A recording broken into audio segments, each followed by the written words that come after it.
Soit avec vous. Évangile de Jésus-Christ selon saint Matthieu. Gloire à toi, Seigneur. En ce temps-là, partant de Génézareth, Jésus se retira dans la région de Tyr et de Sidon. Voici une Canaanienne venue de ce territoire disait en criant: « Prends pitié de moi, Seigneur, fils de David. Ma fille est tourmentée par un démon. » Mais il ne lui répondit pas un mot. Les disciples s'approchèrent pour lui demander: « Renvoie-la, car elle nous poursuit de ses cris. » Jésus répondit: « Je n'étais envoyé qu'aux brebis perdues de la maison d'Israël. » Mais il vient se prosterner devant lui en disant: « Seigneur, viens à mon secours. » Il répondit: « Il n'est pas bien de prendre le pain des enfants et de le jeter aux petits chiens. » Elle reprit: « Oui, Seigneur, mais justement, les petits chiens mangent les miettes qui tombent de la table de leur maître. » Jésus répondit: « Femme, grande est ta foi, que tout se passe pour toi comme tu le veux. » Et à l'heure même, sa fille fut guérie. Acclamons la parole du Seigneur. Louange à toi, Seigneur Jésus. Bien, asseyez-vous, frères et sœurs. Aujourd'hui, le Seigneur nous accueille avec cette merveilleuse parole. J'ai deux questions.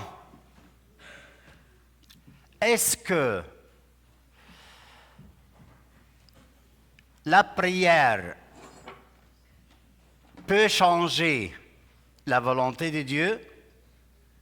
Par exemple, tu es malade, ton fils malade, ta fille malade.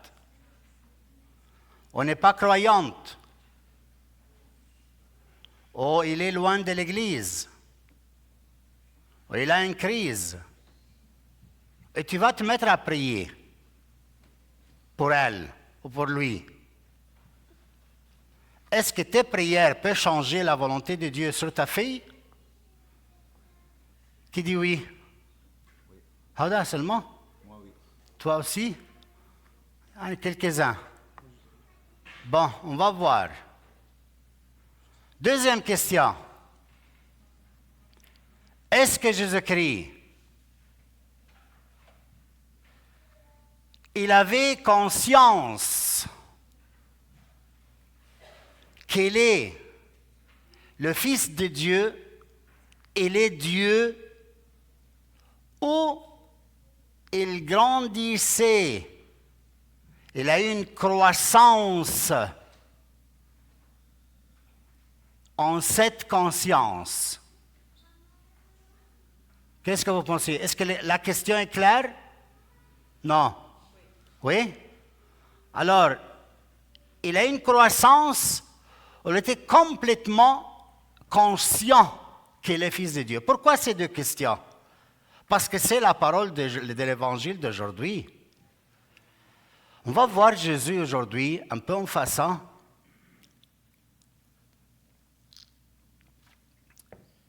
Un homme en question. Un homme que les événements qui tombent à l'extérieur, quelqu'un est tombé malade, quelqu'un il a eu un accident, quelqu'un d'autre il a un manque dans le salaire, quelqu'un il était matroud, comment on dit?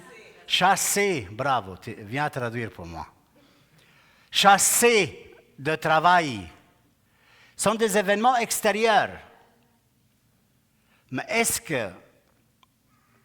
comment j'agis avec ces événements? Est-ce que je rends la raison au directeur méchant ou je n'ai pas fait attention? Les raisons sont extérieures? Ou alors est-ce que je reprends l'événement comme moyen pour me poser la question, qu'est-ce que le Seigneur, avec cet événement, en train de me dire? Mon fils est comme ça, ma fille est comme ça. Qu'est-ce que le Seigneur en train de me dire à moi, dans ma vie, pour moi personnellement?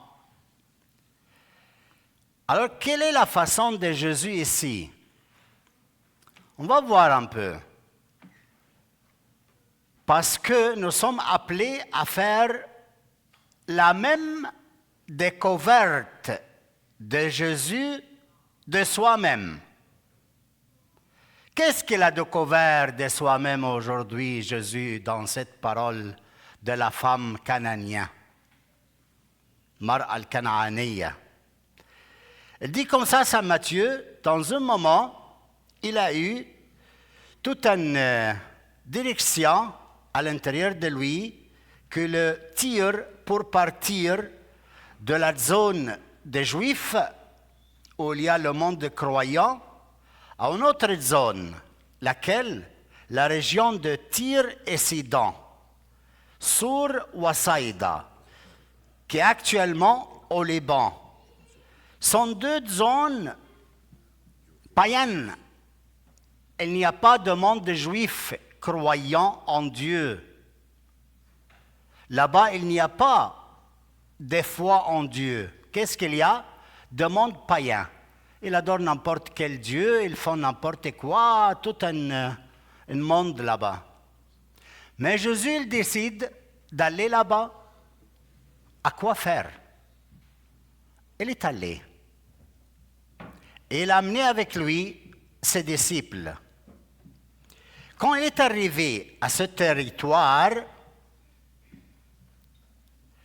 il y avait une femme derrière lui, vient de cette zone, en train de crier. Crier. Qu'est-ce que ça veut dire crier dans la Bible? Prier. Faire une prière. Ça, c'est le criage. On crie vers Dieu, c'est-à-dire on prie vers le Seigneur. Et cette femme, elle crie parce qu'elle est souffrante. Vous savez une chose? Une mère peut souffrir. Mais la souffrance majeure d'une mère de voir son fils ou sa fille souffrir, c'est la plus grande souffrance d'une mère. Pas parce qu'elle souffre, mais sa souffrance est majeure parce que son fils ou sa fille souffre. Sa souffrance est doublée, triplée, comme vous voulez. Elle est plus grande de sa souffrance personnelle.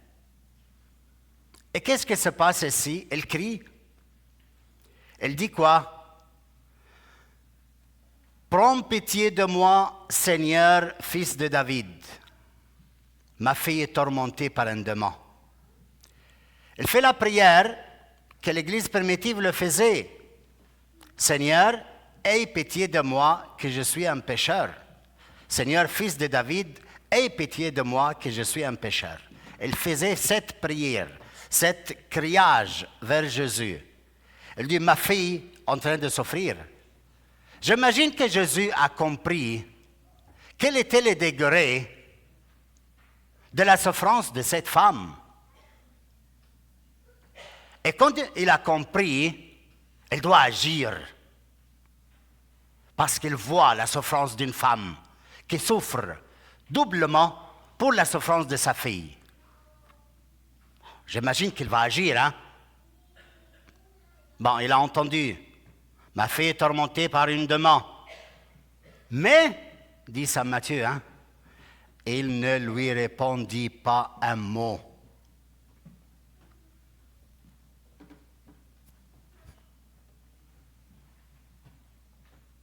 Yani,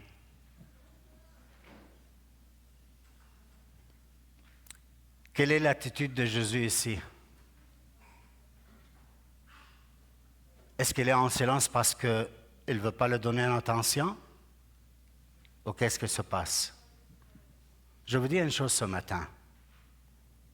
Jésus, jamais il voit une souffrance, il reste indifférent.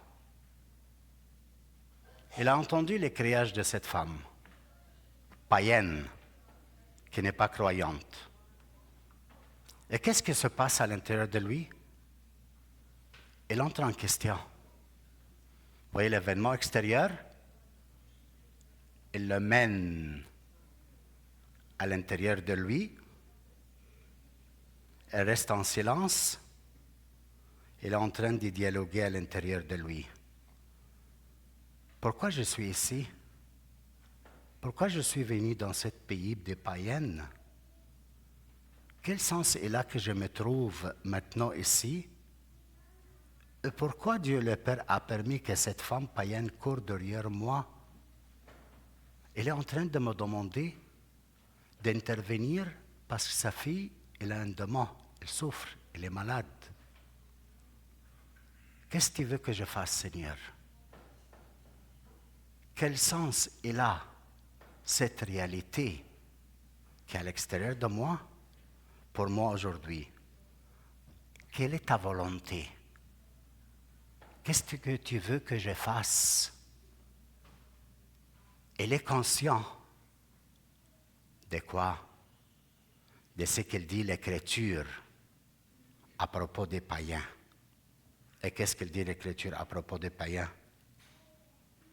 C'est pas bien de prendre le pain des enfants et le donner aux petits chiens. Petits chiens dans l'Écriture, c'est-à-dire les païens, les non-croyants, sont impurs pour les Juifs. Son petit chien, ce n'est pas une insulte, mais pour dire qu'ils n'ont pas la foi. Alors Jésus se rappelle de cette parole dans l'Écriture. Mais je suis là, dans leur territoire. Elle est en train de crier. Elle continue, elle est en train de me dire, fils de David. Donc, il est bien formé. Il n'ignore pas d'où je viens. Je suis le Messie, le descendant de David. Il est en train de me dire, aie pitié de moi.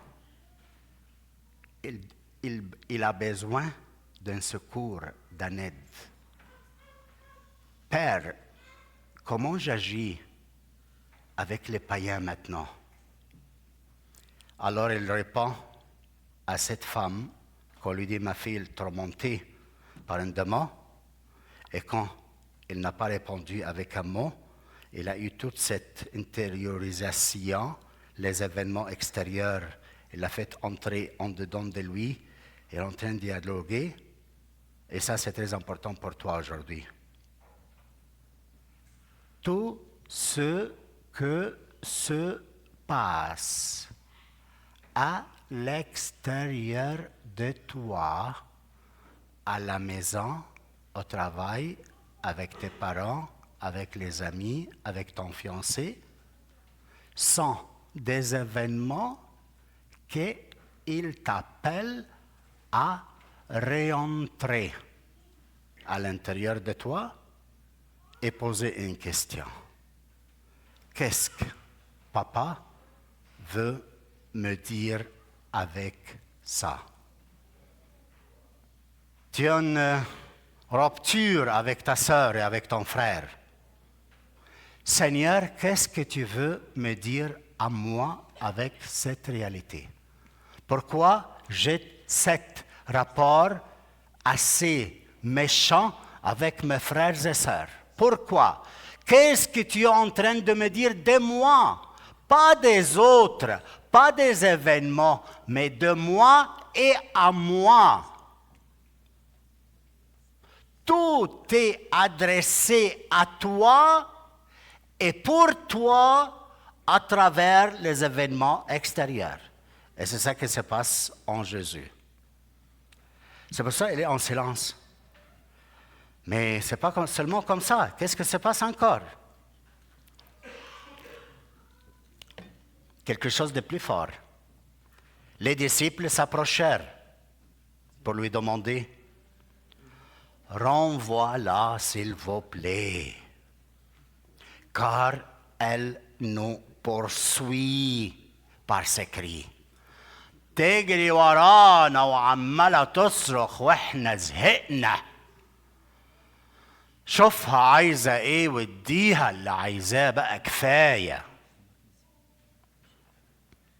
C'est l'attitude des disciples. Et qu'est-ce qu'a répondu Jésus? Ce qui se passe à l'intérieur de lui. Il ne dit pas des paroles intellectuelles. Il dit ce qu'il sent. Ce qu'il est en train de vivre dans ce moment. Je n'ai été envoyé qu'aux brebis perdues de la maison d'Israël. L'Écriture, il dit ça. Mais est-ce qu'elle va le refuser alors? Non. Elle continue à penser encore.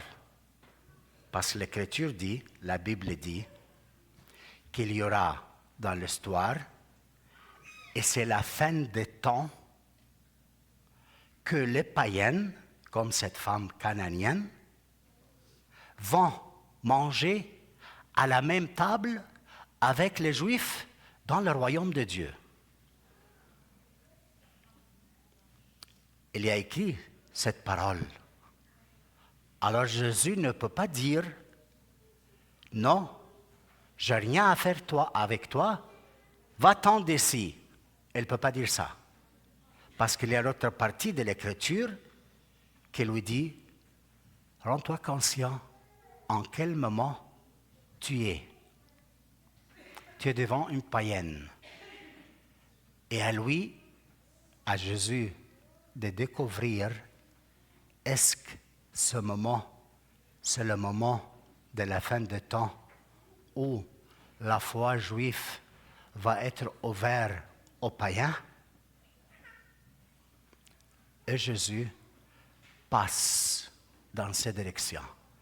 Il comprend sur soi que lui, il est l'envoyé de Dieu pour rendre possible que les païens et les croyants juifs soient ensemble à la même table, grâce à la foi qu'ils ont, les païens, en Jésus-Christ. Et alors, qu'est-ce qui passe après? Elle, la femme païenne qui a beaucoup de foi, elle se prosterne, elle se met à genoux devant Jésus et lui dit, « Seigneur, viens à mon secours, sa'idni. » Jésus répond, « Notre foi, une réponse plus dure. » Première, elle était, on ne donne pas, je ne suis pas venu seulement que pour les enfants d'Israël. Maintenant, ce n'est pas bien de prendre le pain des enfants et le jeter aux petits chiens. Une autre réponse plus dure, il utilise l'Écriture, mais il est en train de discuter la chose en lui. Qu'est-ce qu'il attend? Voir le moment venu de s'ouvrir aux païens est-ce qu'ils ont la foi en lui? Alors qu'est-ce qu'elle dit cette femme? Oui, Seigneur, mais justement, les petits chiens mangent les miettes qui tombent de la table de leur maître. Regardez quelle foi. Les païens, ils mangent le fatafit, les petits miettes qui tombent de la table des enfants d'Israël qui mangent le vrai pain. Regardez la foi de cette femme. Alors Jésus-Christ, il ne fait rien que dire. Jésus répondit, femme, femme, grande est ta foi. Tu m'as fait arriver avec ta réponse de voir c'est le moment opportun maintenant que les païens entrent à la table avec les enfants d'Israël. C'est le moment de la fin des temps. C'est pour cela, avec la mort et la résurrection de Jésus-Christ, l'histoire est divisée en 3 parties. Première partie, les promesses. Dieu a fait promesse au peuple d'Israël. Deuxième partie, ces promesses se réalisaient en Jésus-Christ pendant sa vie. Et avec sa mort et sa résurrection, ces promesses sont accomplies. Troisième période, c'est la période de l'Église, c'est-à-dire la réalisation de ces promesses réalisées en Jésus-Christ en nous. Et à la fin, vient le Seigneur. C'est le moment que les chrétiens, aujourd'hui, soient mélangés avec la même foi en Jésus-Christ et restés ensemble à la même table. C'est le moment que l'Église sort annoncer la bonne nouvelle, l'amour de Dieu le Père manifesté en Jésus-Christ aux païens pour qu'on puisse s'asseoir ensemble sur la même table et manger le vrai pain descendu du ciel qui est Jésus-Christ. C'est la fin du temps. Nous sommes dans le temps eschatologique. On attend la venue de notre Seigneur Jésus-Christ dans sa gloire. Parce que ça a commencé le temps eschatologique, la fin des temps.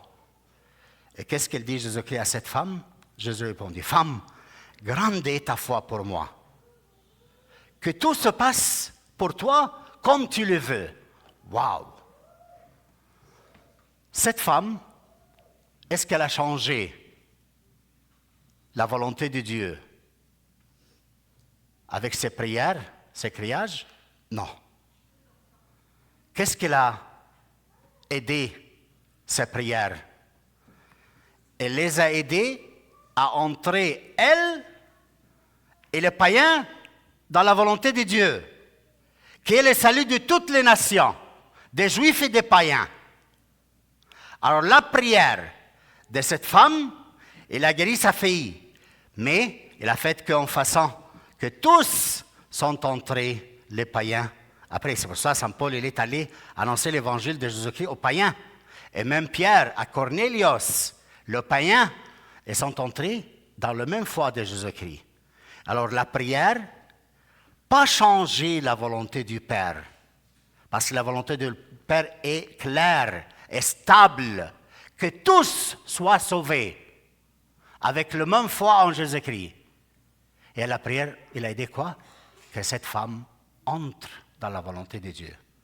Donc, ça c'est la première question. La deuxième question, Jésus-Christ, il a grandi dans sa conscience qu'il est l'envoyé de Dieu pour faire entrer les païens à la foi juifs et faire venir la fin des temps. Imaginez-vous qu'est-ce qu'il dit à cette femme. Que tout, pour toi, se passe comme tu le veux, pas comme Dieu le veut. Non. La femme veut quelque chose, tu veux quelque chose? Bon, Dieu va le faire pour toi. Pourquoi? Parce que tu es entré par la foi à la volonté de Dieu. Dieu ne peut pas faire autrement que faire ce que tu veux. Parce que ce qu'il veut, c'est la même chose que ce que tu veux. Alors, il est toujours disponible à toi pour faire ce que tu veux. Tu veux que Dieu t'obéisse? obéis à Dieu. Apprends tes enfants à obéir à Dieu. Dans ton comportement, à la maison, avec ta femme, avec tes enfants, dans la société. Pas selon des valeurs, non, selon une personne qui est Jésus-Christ. Si tu obéis à Dieu, en obéissant à sa parole et à Jésus-Christ, Dieu va t'obéir. Il va faire ce que tu veux. Amen.